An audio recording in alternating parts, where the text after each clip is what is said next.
recuerden que el 60% corresponde, si ustedes tienen un 60% de puntos, corresponde a un 4.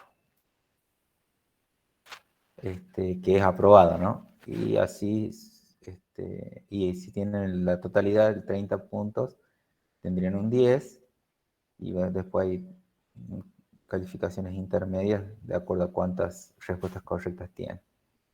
Lo cierto es que a todos les ha ido bien, porque todos han aprobado, pero bueno, tengo que hacer esa conversión para publicarles las notas. Bueno, ahora voy a empezar la grabación. La clase de hoy, más que todo es para hacer un complemento teórico de todo lo que venimos viendo y una síntesis teórica de todo lo que vimos hasta ahora, para que un poco cerrar las unidades 1 y 2 y después continuar con las unidades subsiguientes. Bueno, vamos a iniciar la grabación y una vez iniciada la grabación les voy a pedir que coloquen su nombre completo y la matrícula universitaria. Ahí inicia la grabación. Bueno.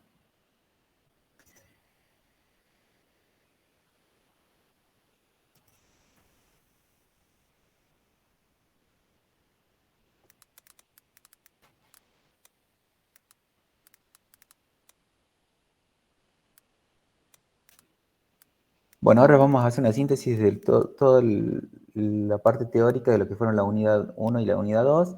Así ya cerramos estas unidades y después continuamos con la unidad número 3.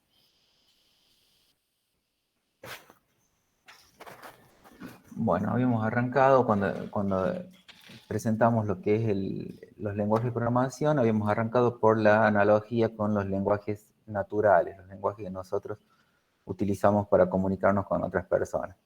Lo cierto que es que hay estudios de lo que es el lenguaje y esos estudios están relacionados con lo que es los estudios lingüísticos, ¿no? La lingüística que estudia justamente estas características propias de los lenguajes naturales que por analogía también podemos extrapolar esas definiciones a los lenguajes artificiales o lenguajes formales. Lo cierto es que las computadoras son capaces de procesar en un breve lapso de tiempo grandes volúmenes de información, eso no se discute. Lo cierto es que también una persona no podría procesar lo que una computadora lo hace en tiempo limitado, no podría procesar la misma información a lo largo de toda su vida. Por ello es que las computadoras de una u otra forma están reemplazando aquellas actividades que el hombre hace de manera rutinaria y eventualmente cuando ya hay grandes volúmenes de información también permiten las computadoras hacer análisis automáticos de esa información con la incorporación de lo que es inteligencia artificial, machine learning, deep learning y todo lo que se viene en materia de data mining, big data y toda esta información. Cuanto mayor es el volumen de información, mayor es la necesidad de utilizar medios computacionales para su análisis. Lo cierto es también que el único problema que tiene la computadora al procesar texto es que simplemente no los entiende o desconoce qué es lo que está haciendo. La computadora hace lo que el programador le dice que haga, ¿no? Entonces, en principio, por sí sola la computadora no podría procesar textos porque, como bien dice la presentación, no los entiende. La lingüística en específico es la disciplina que se ocupa del estudio científico del lenguaje. Tiene por objetivo descubrir los métodos de descripción de cualquier lenguaje natural y por lo tanto de conocer y profundizar una lengua en particular y entender la facultad humana del lenguaje. Si bien es cierto, esto es aplicado a lo que es el lenguaje natural, el lenguaje que usamos nosotros las personas para comunicarnos, podemos llevar las definiciones de la lingüística en el estudio del lenguaje natural, en el estudio científico del lenguaje, al estudio de los lenguajes de programación. ¿Cómo lo podemos hacer? Ya lo vemos. La lingüística teórica proporciona herramientas analíticas necesarias para descubrir ese conocimiento de manera explícita.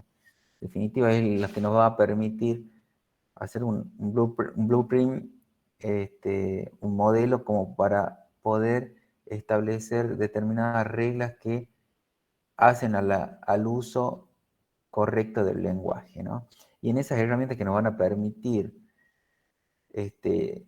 formalizar ese conocimiento de alguna manera explícita, básicamente este análisis consiste en, primero, analizar los datos existentes en el lenguaje y descubrir sus reglas, leyes y regularidades. Y segundo, expresar formalmente una generalización racional de esas reglas, leyes y regularidades. Es decir, primero analizar y después expresar. En definitiva, después del análisis viene lo que sería el explicitar todas las reglas que hacen a ese lenguaje. Reglas, leyes y regularidades. ¿Qué sería en principio un lenguaje? Es el empleo de la palabra para expresar ideas, comunicarse, establecer relaciones entre los seres humanos. Cuando estamos hablando de lenguaje, en este sentido, estamos hablando del lenguaje en sentido, el lenguaje natural. El tema de la necesidad de tener que usar un lenguaje para expresar nuestras ideas y comunicarnos es fundamental. Ahora viene entre seres humanos.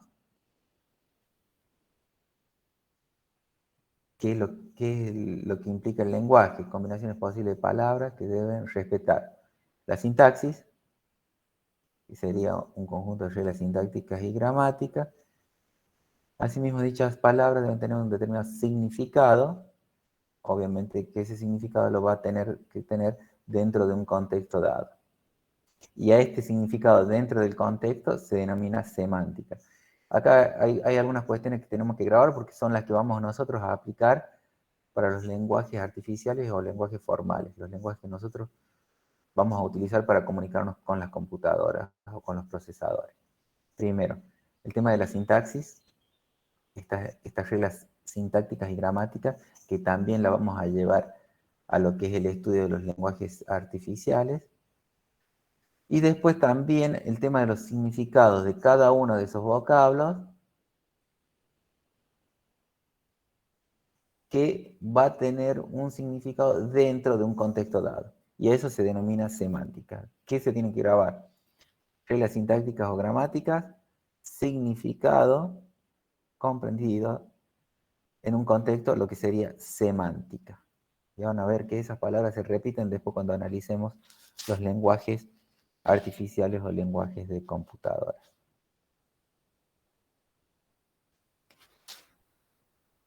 Bueno, para establecer si una frase dentro de un lenguaje es válida, tenemos que analizar o estudiar esa frase en etapas progresivas. Primero el análisis léxico, después el sintáctico y después el semántico.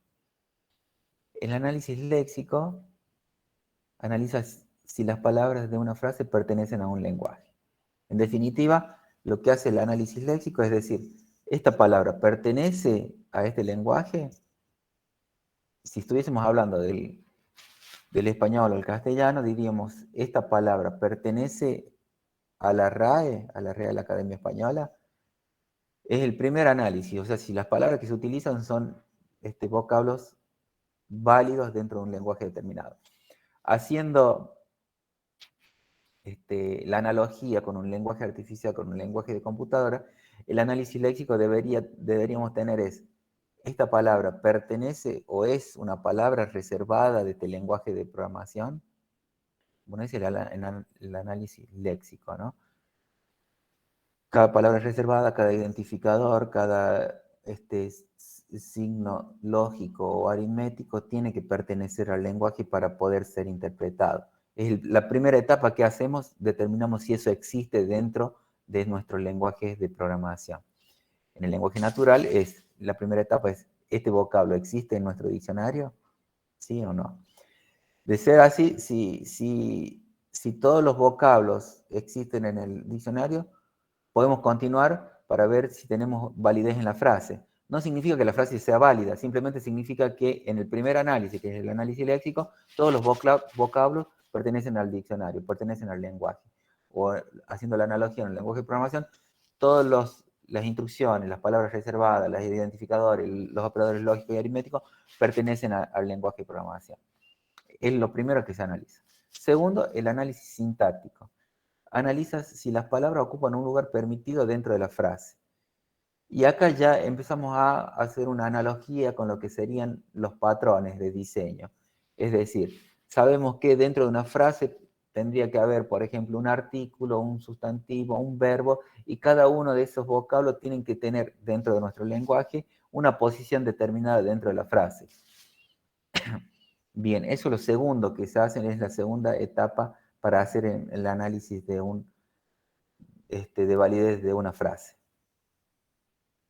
¿Significa que la frase sea totalmente válida? Aún no, porque puede ser que, si bien es cierto, dentro de una oración, dentro de una frase, ocupan lugares permitidos, puede ser que esa frase dentro de un contexto determinado no tenga significado. Entonces, hasta el análisis sintáctico dice, está bien, tiene que haber el artículo, el sustantivo, el adjetivo, tienen que tener determinadas posiciones para que la frase sea válida, pero no te asegura todavía la certeza de que esa frase sea válida realmente, ¿no? En su totalidad. Y por último, lo que se hace es el análisis semántico.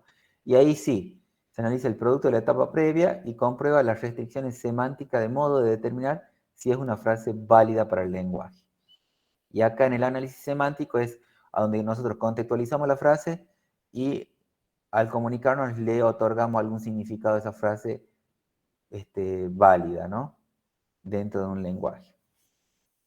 A ver si en la siguiente diapositiva vamos a ver un ejemplo y ahí se van a dar cuenta con mayor precisión a qué nos referimos cuando hay un análisis léxico, sintáctico y semántico.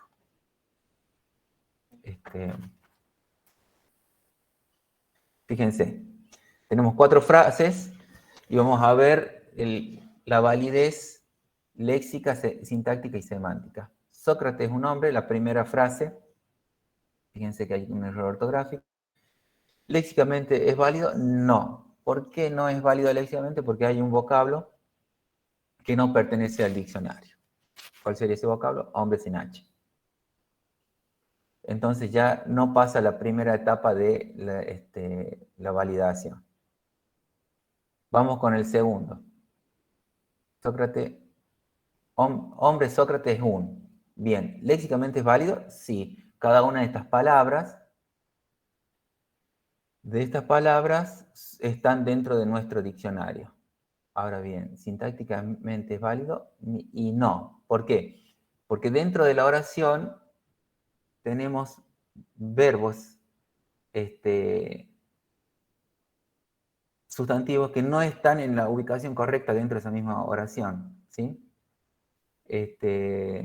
Artículo determinado tampoco. Entonces está como desordenado. Si bien es cierto, cada uno de los vocablos existe en nuestro diccionario, están desordenados dentro de esa frase. O sea que sintácticamente esa frase no es válida.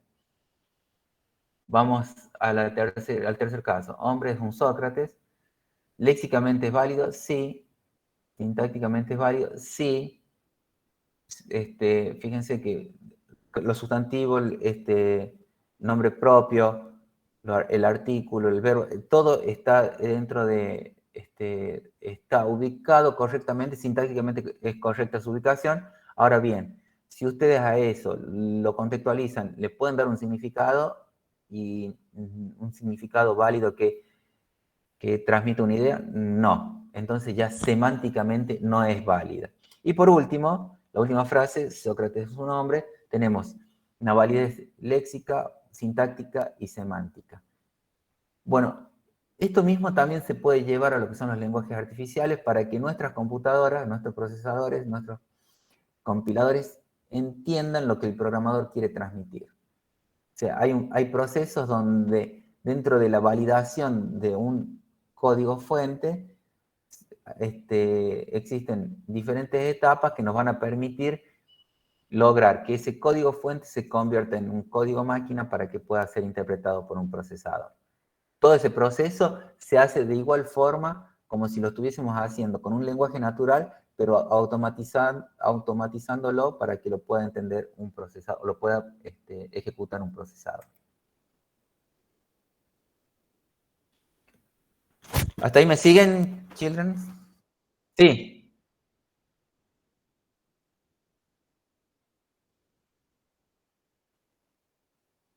Ese es el orden. La validez, si ustedes observan, si bien es cierto, es aplicado esto para un lenguaje natural, después vamos a ver aplicado para el lenguaje artificial. Si no se cumple el primero, ya directamente los otros este, no se validan ya. Digamos, no se, bien. Muy bien, muy interesante tu pregunta. Bueno, vamos, sigamos. Clasificación de los lenguajes. Y aquí vienen los lenguajes naturales, que son los que nosotros usamos, los seres humanos usamos para comunicarnos. ¿Sí? Y ahí ustedes saben, tenemos español, inglés, ruso, quichua. Tenía estos lenguajes, como usted, lo habíamos visto en algún momento, tienen un montón de problemas a la hora de decirle a una computadora de lo que tiene que hacer, por una cuestión de que, por ejemplo, tenemos palabras que son sinónimos, antónimos, palabras que tienen distintos significados de acuerdo al contexto donde se aplican, bueno, ambigüedades, bueno, todos esos problemas que puede llegar a tener. Tenemos muchísimos vocablos dentro del mismo lenguaje, todos esos son problemas a la hora de comunicarnos con el procesador de alguna forma, cuando nosotros queremos decir al procesador qué es lo que tiene que hacer. Por eso empiezan a surgir los lenguajes formales, como son los lenguajes de la lógica matemática y los lenguajes de programación. Estos lenguajes tienen determinadas características que lo hacen apropiados a la hora de desarrollar diferentes programas o software para que puedan ser ejecutados por los procesadores. Bien, el lenguaje formal es un lenguaje artificial formado por símbolos y fórmulas y tiene como objetivo fundamental posibilitar representar conocimiento simbólicamente o la programación del computador. Los lenguajes formales surgieron de la necesidad de la ciencia de poder expresar el conocimiento de una forma que tenga determinadas características que pueda ser replicado por otros científicos y que los otros científicos lo entiendan. En definitiva, eso referido a lo que sería el conocimiento. Y en la cuestión de programación surge la necesidad de poder desarrollar algoritmos, pseudo lenguajes que nos permitan de una u otra forma resolver problemas de manera, con la ayuda de computadoras, de manera que ese lenguaje formal con esas determinadas características pueda ser convertido o traducido a un lenguaje máquina, ¿no? Veamos. Gramáticas formales. Y ahí surgen algunas ideas como para que podamos decir, tenemos que definir o describir los lenguajes de programación. ¿Cómo lo hacemos? ¿Cómo podemos describir esos lenguajes de programación de una forma, de manera formal, que nos permita definirlos con todas las características que tiene que tener un lenguaje de programación? Y ahí surge una de las formas de escribir los lenguajes formales, es la Backus-Naur Form, que fue usada originalmente para describir el lenguaje de programación ALGOL. Es un metalenguaje, por ser un lenguaje con el que se pueden describir otros lenguajes. De hecho, es una forma de decir, este lenguaje tendrá estas reglas, estas características, se podrá usar de esta forma. Esto es lo que no está permitido para nuestro lenguaje. Y bueno, todo esto que me define el lenguaje lo puedo expresar a través del BNF. ¿Es la única forma de expresar o definir un lenguaje? No. Ya vamos a ver la otra. Acá tenemos las dos. Una es los diagramas de Conway y otro es los BNF. Por ejemplo, para que se den una idea, acá hay un ejemplo. Suponiendo que tengo una sentencia if del lenguaje SQL. Para los que no conocen, el lenguaje SQL es un lenguaje que usan muchos motores de base de datos. lo es el SQL Server de Microsoft, el MySQL,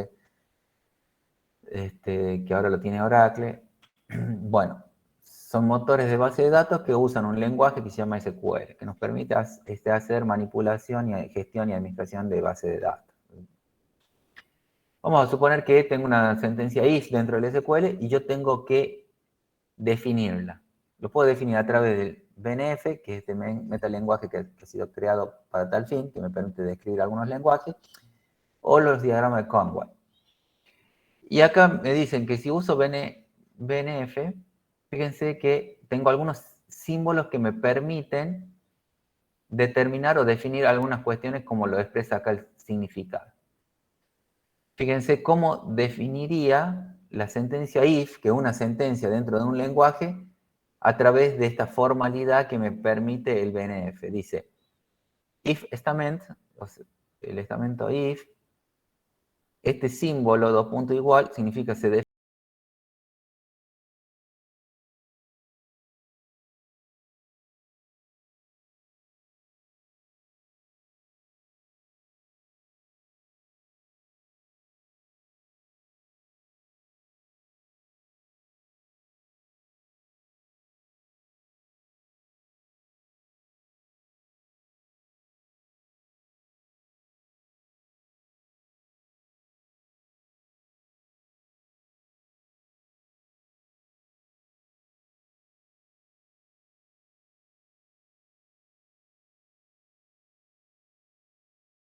De nuevo corchete significa que puede haber o no un else if. De nuevo corchete puede haber o no un else if. De nuevo corchete puede haber o no un else if. Y sí o sí hay un end if que al finalizar el estamento.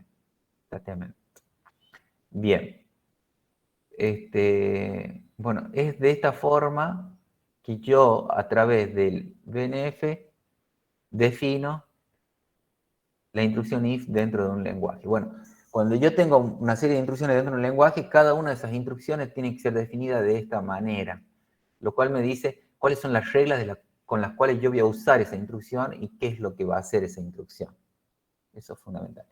Y otra de las formas de definir la instrucción if a través de los diagramas Conway, fíjense, para la instrucción if tenemos la instrucción palabra reservada de if, una expresión booleana. La expresión booleana puede ser una operación lógica, seguramente una operación lógica. Entonces, otra palabra reservada, entonces, y una serie de instrucciones. Esas instrucciones puede ser una o pueden ser varias. Esto es lo que significa esta flechita de realimentación, ¿no? Después de esta instrucción, puede seguir un else if, más expresiones booleanas, otro then, otras instrucciones. Vuelvo, puedo tener varios, else if. Y por último, bueno, un else y después instrucciones, o no, o directamente un end if. Bueno, esta es otra de las formas que yo tendría para definir una instrucción dentro de un lenguaje. O sea que si ustedes quieren, si quieren crear un lenguaje nuevo, cada una de esas instrucciones del lenguaje ustedes las tienen que definir y tienen que decir cómo van a tener que ser escritas gramaticalmente esas instrucciones. O sea, tienen que tener determinada forma y tienen que obedecer a esa forma. Si no obedecen a esa forma, esa instrucción está mal gramáticamente. En su análisis gramático, ya en la primera etapa, ya no la pasaría. Veamos.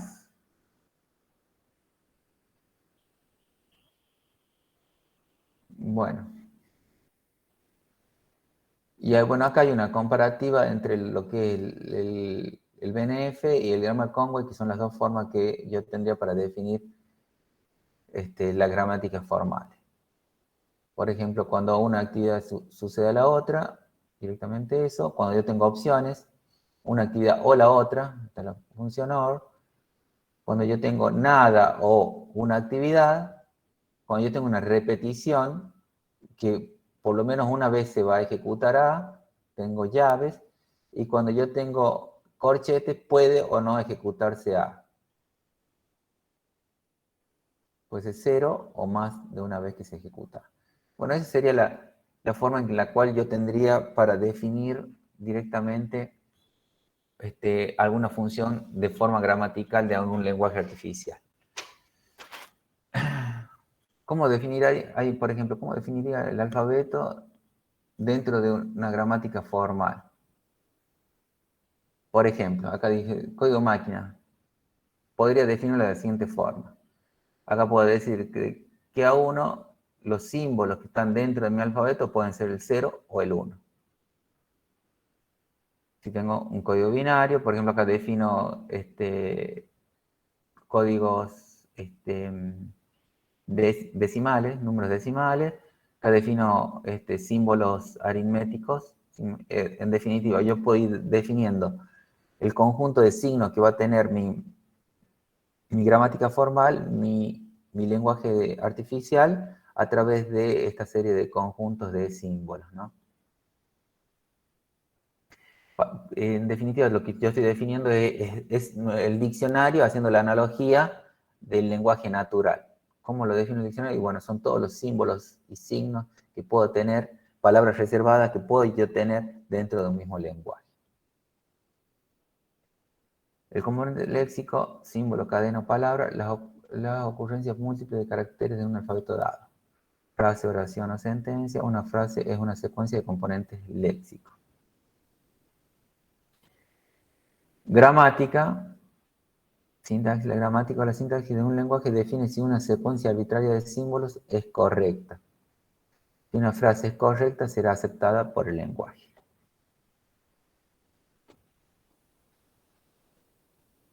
Vamos a dar ejemplos como para que lo tengan en cuenta. Miren, por ejemplo, más definiciones sobre gramáticas formales. La producción es la regla para la sustitución de cadena. Los símbolos terminales son los símbolos que realmente aparecen en la frase. O sea, todos los símbolos que aparecen dentro de una frase son los símbolos terminales. Los no terminales pueden ser definidos por otras producciones o reglas, es decir, también aparecen en el lado izquierdo de la producción. Los símbolos no terminales son variantes similares. Y acá a la derecha tenemos algunos ejemplos. A través de la definición BNF, si se necesita definir matemática del conjunto de enteros, fíjense, dentro de mi lenguaje yo voy a definir cuál va a ser el conjunto de enteros, fíjense cómo lo tendría que definir. Los símbolos serían todos los números decimales del 0 al 9 y el signo más y el signo menos. Con eso yo me podría definir un entero con todos estos símbolos. Después,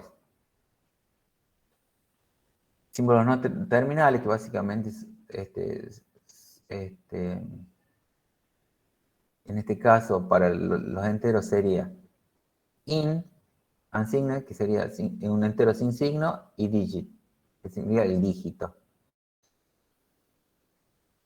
¿Cómo se produciría un entero?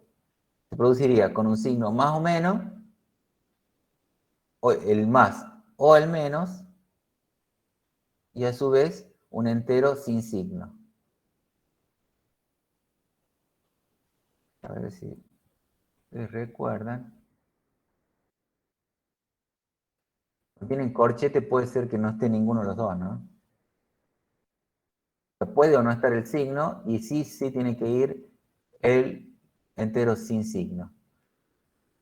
A veces puede no estar el signo, en caso de ser positivo no necesita que esté el signo, pero más allá de que lo pueda poner. En el caso de negativo sí lo tendría que poner. Bien, después, ¿cómo se definiría un entero sin signo? Son dígitos que pueden ser seguidos por enteros sin signos. Un número entre 0 y el 9, seguidos por otros números entre 0 y 9, pero esto ya es opcional porque está entre corchetes. Y se define el dígito como cualquier signo entre el 0 y el 9. Bueno, si ustedes tienen que definir lo que es un número entero, así se definiría. Fíjense lo complejo que es. En principio, define un número entero, imagínense lo complejo que es para definir todo un lenguaje de programación. Nosotros, más allá de que, si bien es cierto, entendemos o comprendemos cómo pueden ser construidos los lenguajes de programación, lo que vamos a hacer realmente, la tendencia es a después usar esos lenguajes de programación. Pero toda esta teoría viene para que nosotros podamos entender cómo se definen esos lenguajes. Nosotros, si bien es cierto, en principio vamos a entender cómo lo definimos al lenguaje, cómo definimos todas las reglas, todo que hacen al lenguaje, todas las funciones, instrucciones que hacen al lenguaje, nosotros lo que vamos a hacer es utilizarlas, más allá de que el que desarrolló el lenguaje tuvo que establecer todas estas reglas para después poder utilizarlo.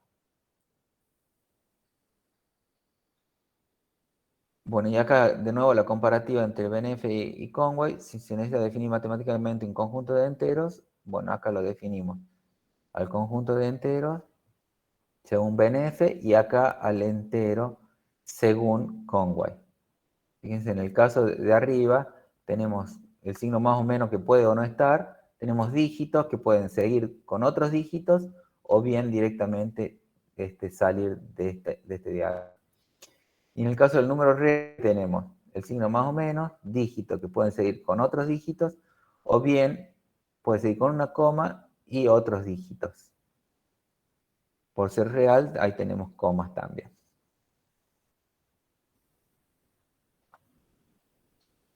Ahora vamos a ir a lo que son las fases de compilación.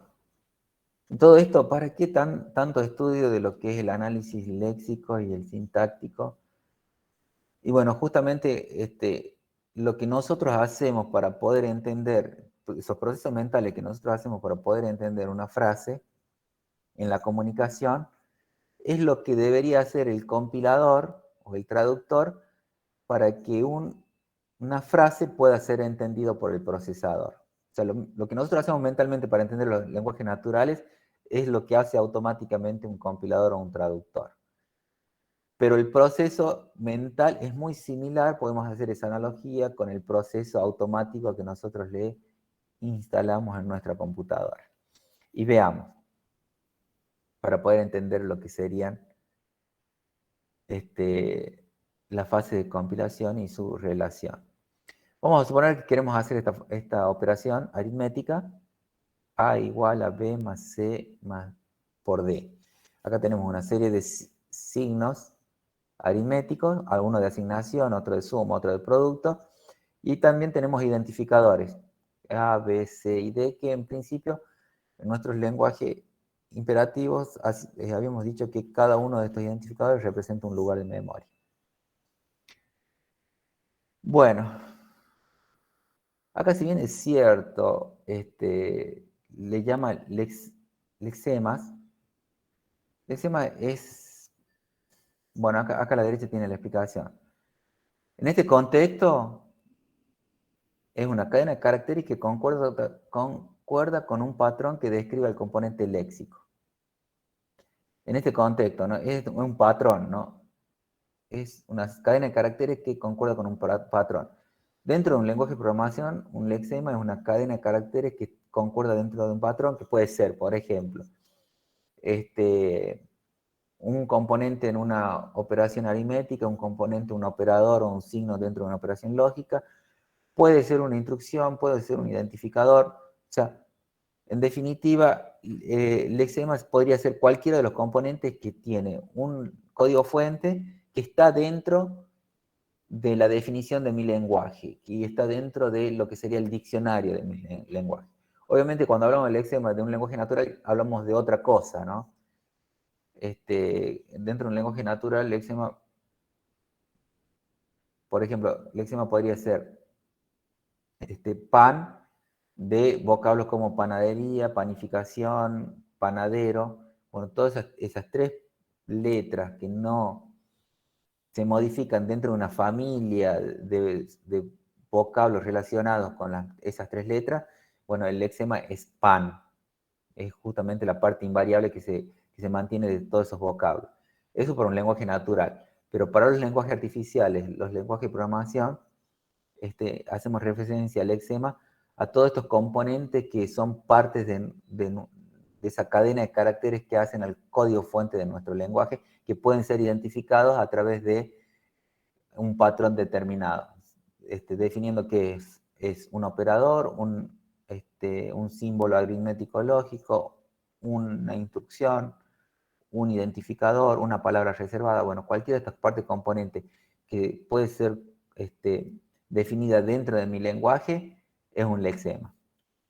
Bueno, lo primero que hacemos es escanear este código fuente con lo que se denomina el analizador léxico,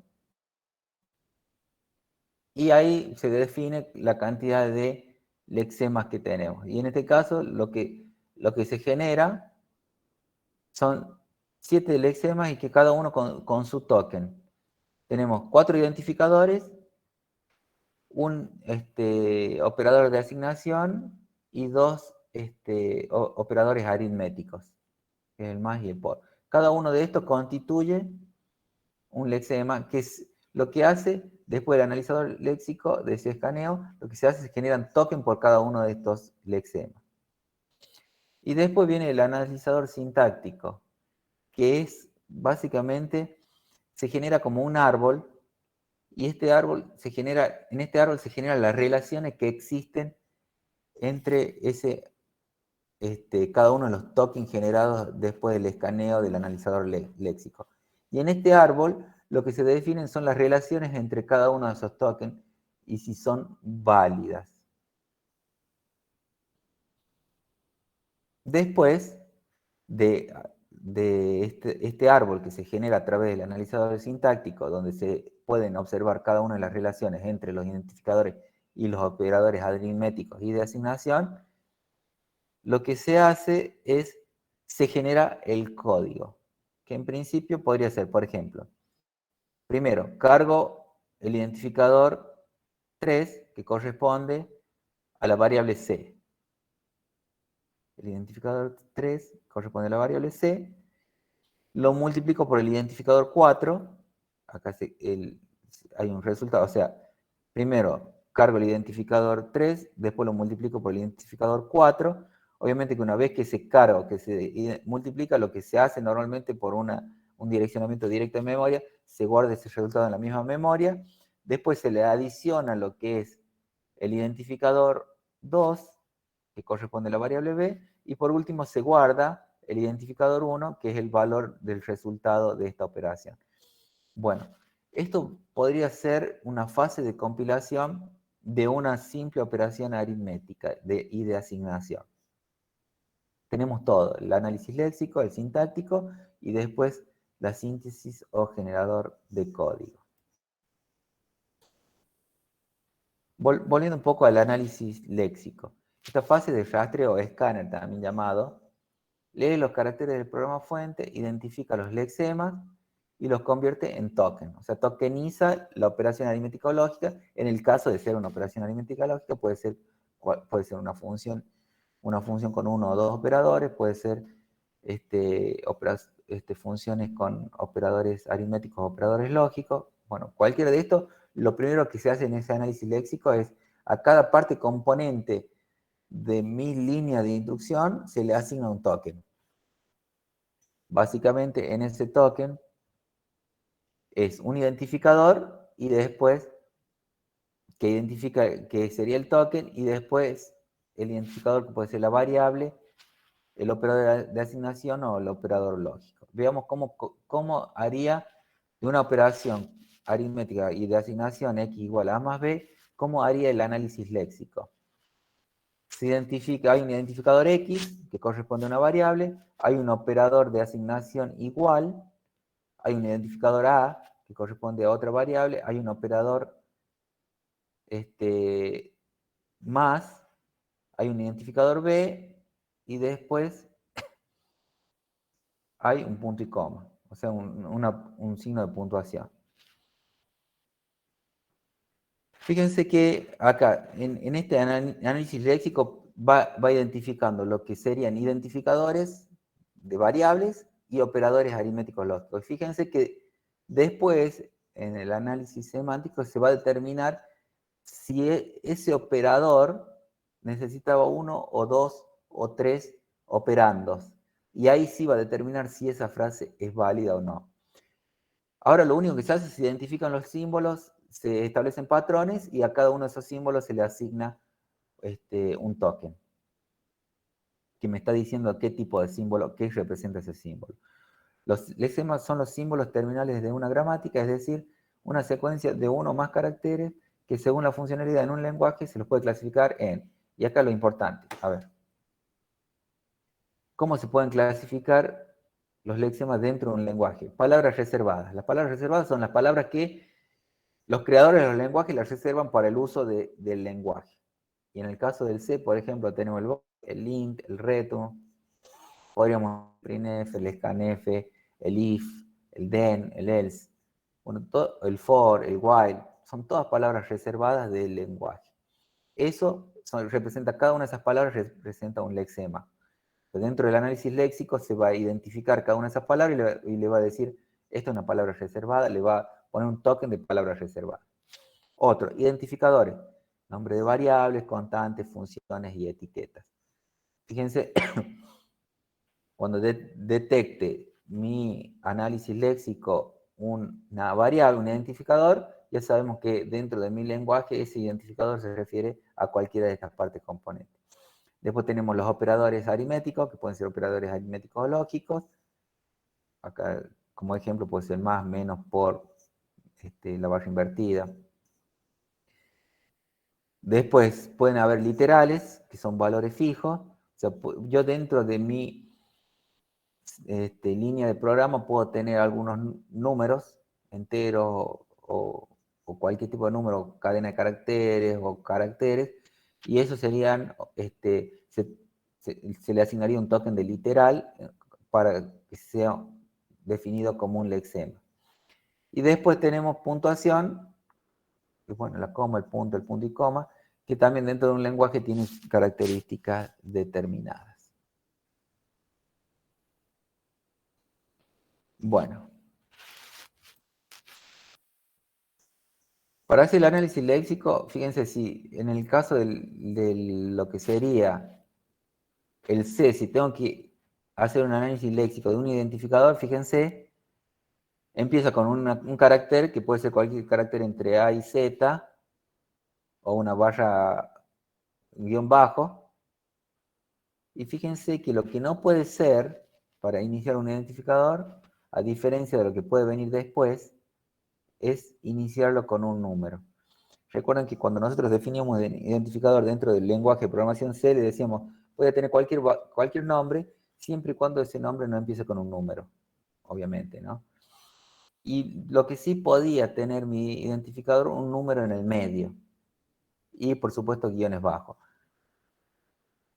En su inicio, el C usaba el guión bajo para separar un identificador, por ejemplo, decir, qué sé yo,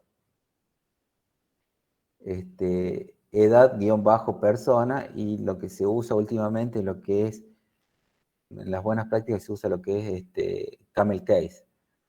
La primera letra de la segunda, en lugar de poner un guión bajo para separar las palabras, se pone la primera letra de la segunda palabra en mayúscula.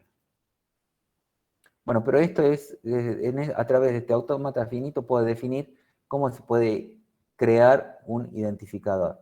Arranca con una letra y después puede venir una cadena de caracteres que pueden incluir algunos números. Lo que no puede tener en el medio un identificador son símbolos aritméticos o lógicos.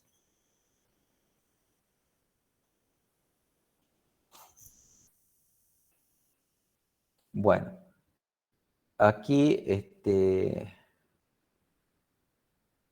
básicamente cómo sería el análisis léxico. Por ejemplo, tengo esta operación aritmética que está acá, posición igual a inicial más velocidad por 60. La salida del analizador léxico sería identificador 24. 24 sería el lugar de memoria donde va a estar guardado el valor de posición. Un operador de asignación que sería el signo igual. Un identificador 25 que corresponde a la variable inicial. Un operador suma, que es el signo suma. Un identificador 26 que corresponde al identificador velocidad. Un operador de producto, que es el producto, el signo de producto, y un literal numérico, que sería 60. Bueno, ahí es como se tokenizaría mi función aritmética. Se le asigna a cada una de estas partes componentes un patrón y dice, esto corresponde a un identificador, corresponde a un operador de asignación, corresponde a un operador de suma, corresponde a un operador de producto, corresponde a un número, un literal 60. Eso es lo que saldría de mi analizador léxico. Después el analizador sintáctico lo que me va a dar como resultado es un árbol. Y sería más o menos, fíjense que acá tendríamos el árbol que corresponde a una operación aritmética. Sería más o menos así lo que sería el producto de mi análisis sintáctico. El análisis sintáctico parser toma los tokens que envía el analizador léxico y verifica su estructura sintáctica, es decir, si con ello se puede formar una sentencia válida sintácticamente según la gramática del lenguaje, entendiendo que esta como conjunto de reglas formales que especifica cómo se construye la sentencia en el lenguaje. O sea, lo que hace en el análisis sintáctico es determina si esto es realmente válido, si se puede realizar esta operación aritmética a través de las determinadas reglas. Obviamente que en el caso de esta operación aritmética, más allá de si se puede realizar o no, es cómo se realizaría, entendiendo que hay algunas operaciones aritméticas que tienen prioridad sobre otras. Si volvemos al árbol sintáctico que generaría esta operación, a ver, esta que está aquí, posición igual a inicial más velocidad por 60, mi árbol sintáctico sería esto, ¿no? Tenemos una expresión de asignación, un identificador que está en una posición de memoria 24, después tenemos otra expresión donde tenemos un identificador que está en la posición de memoria 25, que se llame inicial, tengo un operador más y después tenemos otra expresión donde tenemos un operador por y dos identificadores, uno para, un identificador para velocidad y otro literal para el valor 60, que es un número directamente. Este sería mi árbol sintáctico, que se analiza en este caso si esta operación aritmética tiene una forma correcta para poder ser realizada. El análisis semántico en esta fase no explicita el gráfico de fases de la compilación, pero que sí está presente en todos los compiladores y es de vital importancia, ya que revisa semánticamente la frase, reúne y verifica información sobre compatibilidad de tipos, declaraciones repetidas, etc., brindando la información necesaria a la fase posterior de síntesis o generación de código. Veamos. Por ejemplo, las definiciones de muchos lenguajes de programación requieren que el compilador indique un error si. O sea, el análisis semántico determina si dentro de mi frase hay errores que dentro de mi contexto pueden ser entendidas o ejecutadas o no. Y ahí es donde se pueden generar algunos errores dentro de la compilación. Por ejemplo, si se usa un número real como índice de un arreglo. Sabemos que los índices del arreglo tienen que ser de tipo entero. Y en el caso del C arrancan en 0, por ejemplo. No en todos los lenguajes arrancan en 0, les aclaro. Se aplique un operador binario a un número real, o sea que no se puede, operadores binarios pueden ser operadores lógicos, donde el resultado es true o false, y aplicado a un número real puede dar un error, declare dos veces la misma variable, sabemos que en el C, por ejemplo, no podemos declarar dos veces la misma variable dentro del mismo ámbito, pueden ser funciones diferentes, pero no dentro de la misma función, la misma variable, y se requiere sumar string con un entero. Bueno, todas estas cuestiones pueden arrojar errores de compilación. Pero eso depende de mi lenguaje. Yo puedo definir que arroje un error de compilación o puedo hacer determinadas cuestiones que me permiten resolver determinadas operaciones. Por ejemplo, un lenguaje me puede decir que dos cadenas de caracteres no se pueden sumar, pero otro lenguaje yo puedo definir que si yo quiero hacer una suma entre dos cadenas de caracteres, lo que se va a realizar en realidad es una concatenación. Bueno, eso yo lo puedo definir en el lenguaje, y de hecho existe. En algunos lenguajes la suma de cadena de caracteres es concatenación, mientras que en otro da error, no se puede hacer, y bueno, eso depende de cómo defino yo mi lenguaje, cómo defino yo una suma de string.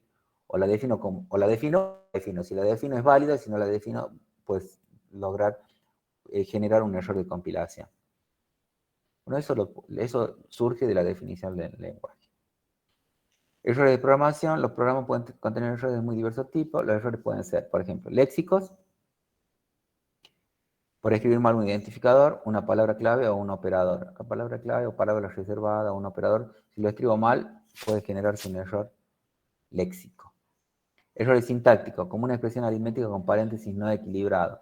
Sintáctico, por ejemplo, si yo voy encerrando entre paréntesis operaciones aritméticas y omito poner un paréntesis, o me está faltando un paréntesis de cierre, un paréntesis de apertura, se van a generar errores sintácticos, hay un error de sintaxis. Semántico, como un operador aplicado o operandos incompatibles, ¿sí? Aplicado a operandos incompatibles.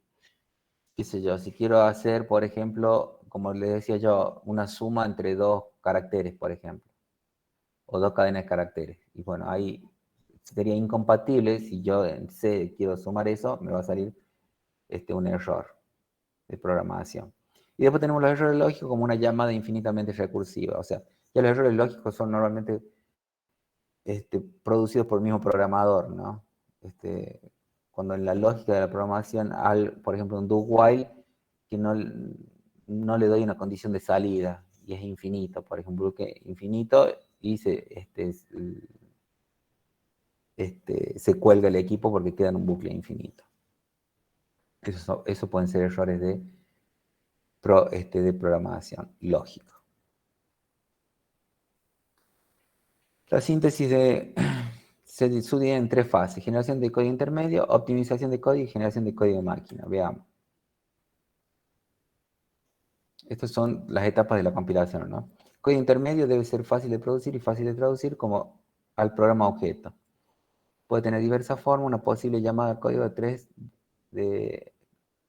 código de tres direcciones de memoria que consiste en la secuencia de instrucciones, cada una de las cuales involucra a lo sumo un operador, un unario binario, y además de la asignación, y tres direcciones a lo sumo de los dos operadores y la del resultado.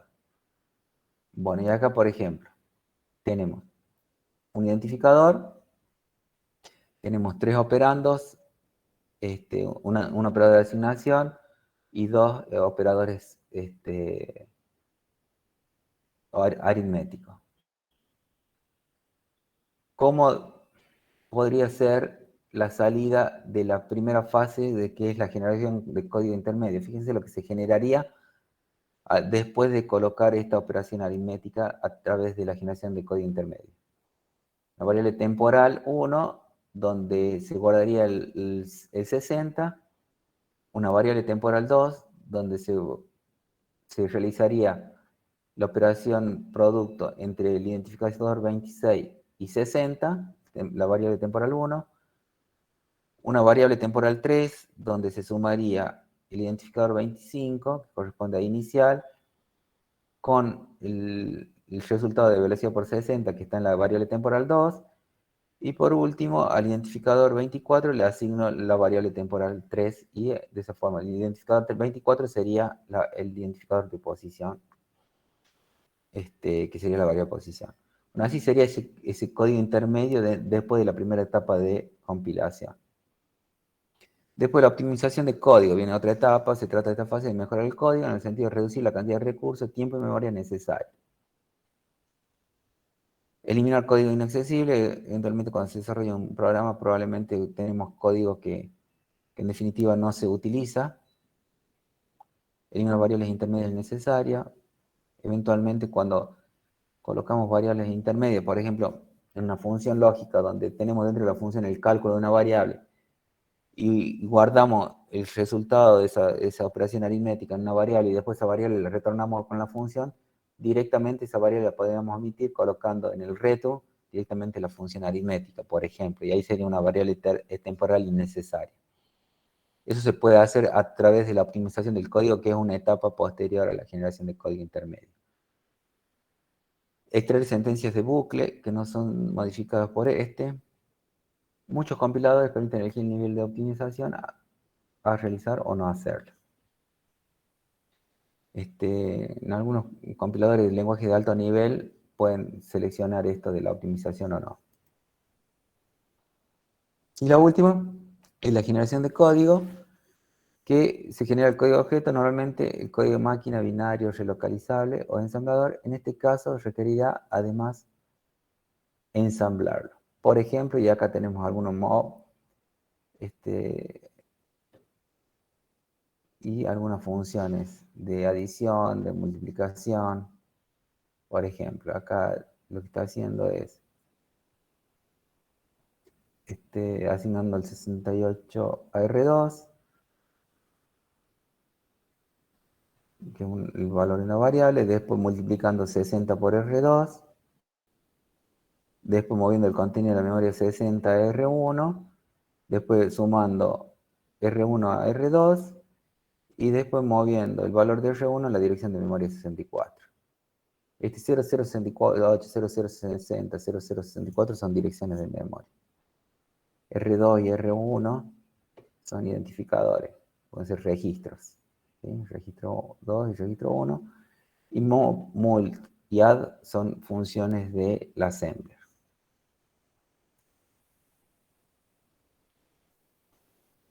Bueno, esto un poco también repasando rápidamente lo que habíamos visto como el lenguaje de programación. Los lenguajes formales artificiales destinados a permitir la comunicación entre hombre y computadora. Tal comunicación se expresa a través de sentencias, declaraciones que constituyen el programa, que debe ser traducido al lenguaje máquina para poder ser ejecutado por la computadora. Bueno, lo que siempre dijimos. Después clasificamos los lenguajes según su nivel. Teníamos el lenguaje de bajo nivel, alto nivel. Los de bajo nivel están muy próximos al microprocesador, los de alto nivel están próximos al programador.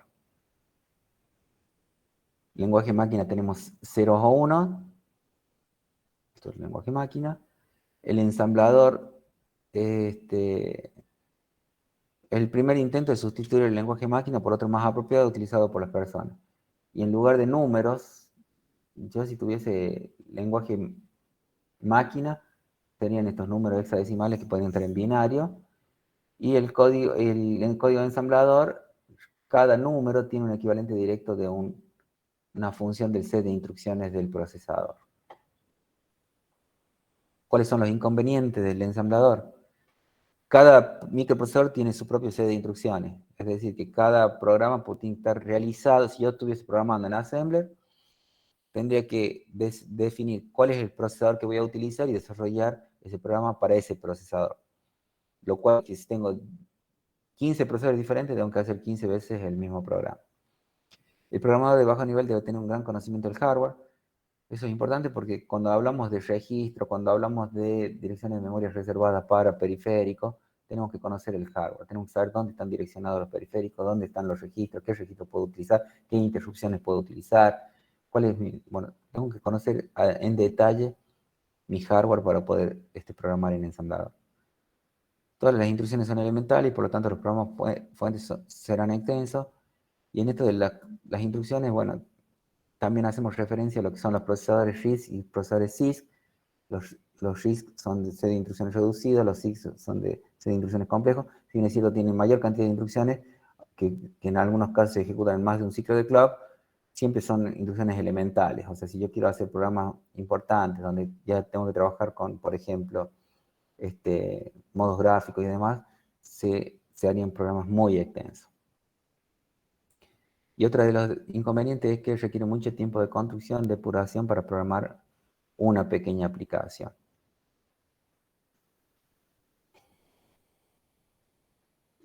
Bien. Serían los inconvenientes. Después, lo que son los lenguajes de alto nivel, vienen a solucionar algunos problemas. Uno de ellos es portabilidad. O sea, ya no tenemos que olvidar del procesador que tenemos, ya lo desarrollamos para una plataforma determinada, ya sea Windows, Linux o iOS, Android. Ya defino mi lenguaje para esa plataforma y lo programo y lo compilo para esa plataforma. Pero aquí la consigna es que tenemos alta portabilidad. Son amigables, o sea, están muy próximos al lenguaje del programador y son estructurados. O sea, con respecto a que respeta estructura lógica, facilita la programación y su mantenimiento.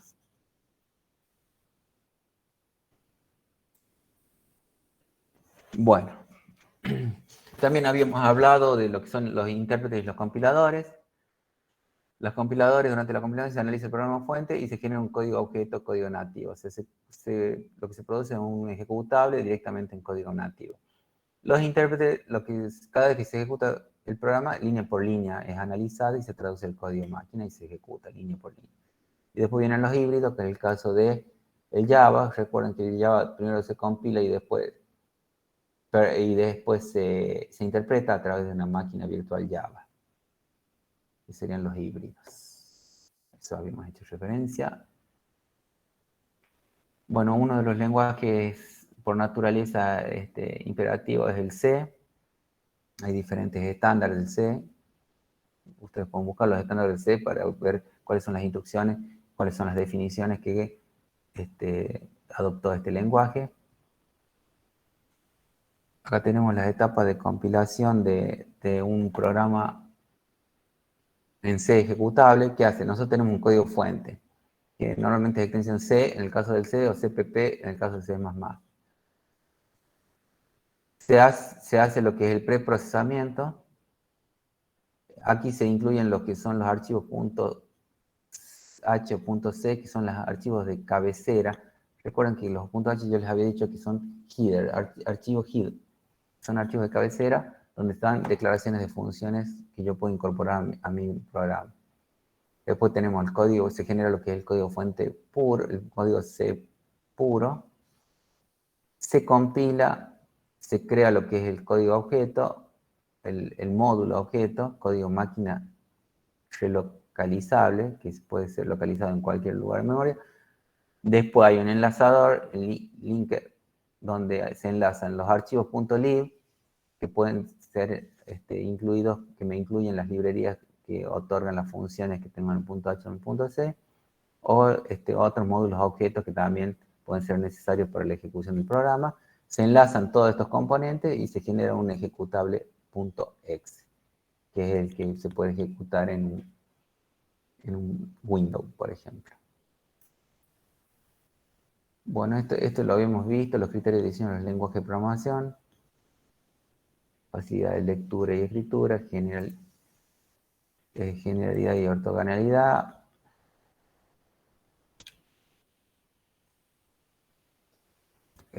uniformidad y simplicidad, expresividad y fiabilidad, definición correcta y portabilidad y eficiencia. Esto ya lo habíamos visto, simplemente a modo de repaso. Son básicamente los criterios de diseño de los lenguajes de programación. Bueno, children, con esto estaríamos cerrando lo que es la unidad 1 y la unidad 2 y ya estaremos en condiciones de iniciar las otras unidades. ¿Preguntas, dudas y consultas, children?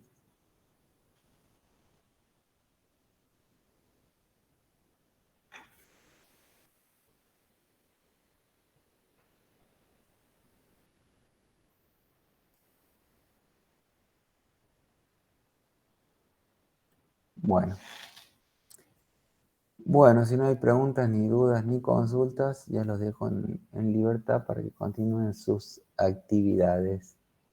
Y esta presentación se la estaré dejando en la plataforma, conjuntamente con el video de la clase. Y seguramente ya para antes del fin de semana ya van a tener la nota, pero como les había adelantado, para que se queden tranquilos, estaban todos aprobados. Ok, profe, gracias. Pues nada. Bueno, nos vemos en la próxima clase. Chao, chao. Hasta luego, profe. Hasta luego, profe. Chao, chao.